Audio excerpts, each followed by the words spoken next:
Агент польскай выведкі і па сумяшчальніцтве кантрабандыст нелегальна перасякае савецка-польскую мяжу. Гэта Уладык Лабровіч, галоўны герой кнігі «Каханак вялікай мядведзіцы» Сергея Пясецкага. У кліпе да свайго аднайменнага самотніка яго сыграў Піт Паўлаў, лідар гурту НРМ і вялікі прыхільнік творчасці Пясецкага. Мы здымалі там кліп і праграму для Белсату, і я перапрануты у перамытніка с револьвером сапраўдным. Там на паграніччы бегаю па гэтых балатах. Каханак вялікай мядзведзіцы падрабязна расказвае нам пра чым займаліся перамытнікі ці кантрабандысты на беларуска-польскім памежжы. І як вось заўважыў яго сын у маёй власнай размове з ім 2 дні таму ці 3, сын адзначыў, што сын лічыць, што ступень аўтабіяграфічнасці гэтых твораў вельмі высокая. Што можна казаць, што гэта проста і ёсць аўтабіяграфія.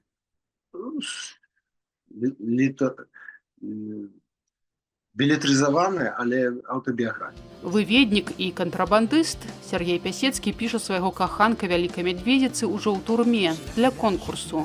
Піша на польскай мове, якая не была для яго роднай. Чэхі лічаць Кафку чэшскім пісьменнікам. Ён пісаў на нямецкай мове.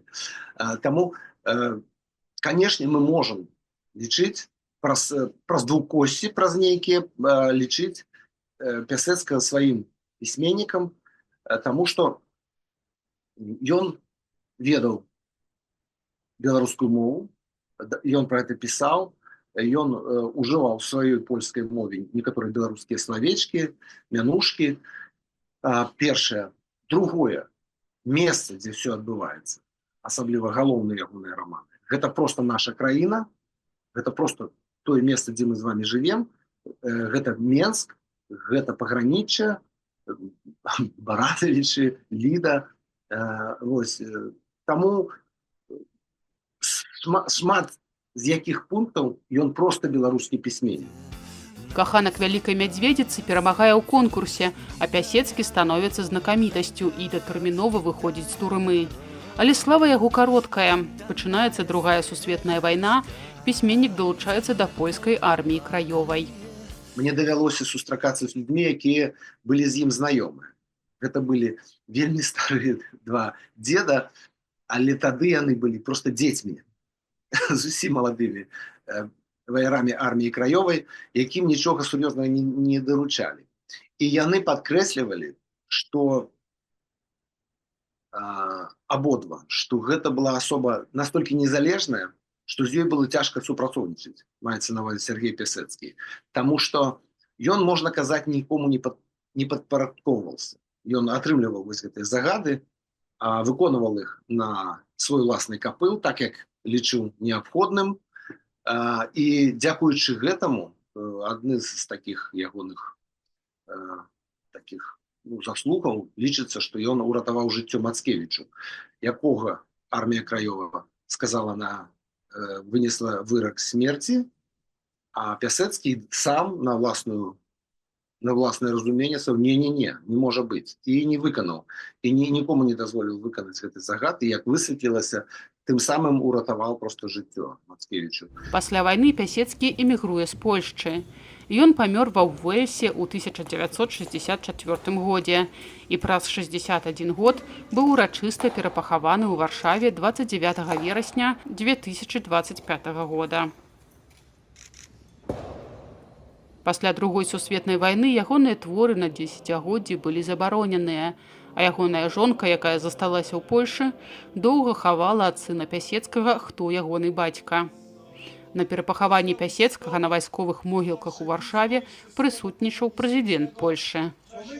Сёння, як ніколі раней, нам патрэбныя жыццёвы шлях і літаратура Сергея Пясецкага. Каб гаварыць праўду пра бальшавізм, пра сістэму камуністычную, пра тое, якой пагрозай для Польшчы і для ўсёй Еўропы з'яўляецца постсавецкая неімперская Расія. Вось чаму ты, наш майстар, патрэбен тут і чаму так горача цябе вітаем, як героя польскай вольнасці і польскай літаратуры.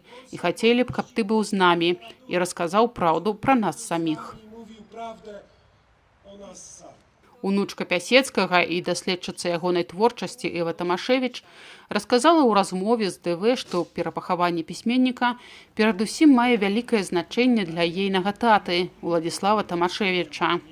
Так як паведзеў нам перад цментажам. Як ён нам сказаў перад могілкамі, гэта самая важная ўрачыстасць у яго жыцці, і што, напэўна, ўжо ніколі больш ён не будзе мець магчымасці ўдзельнічаць у такой урачыстасці.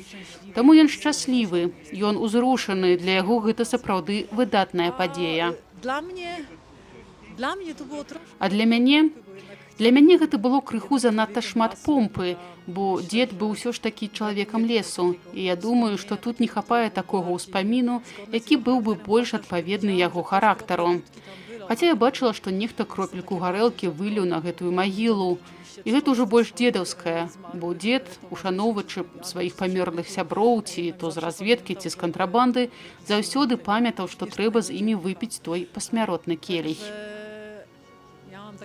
Таму ў мяне ёсць такі план развітацца з дзедам яшчэ паасобку, без камер, без усіх гэтых афіцыйных асобаў і гэтак далей.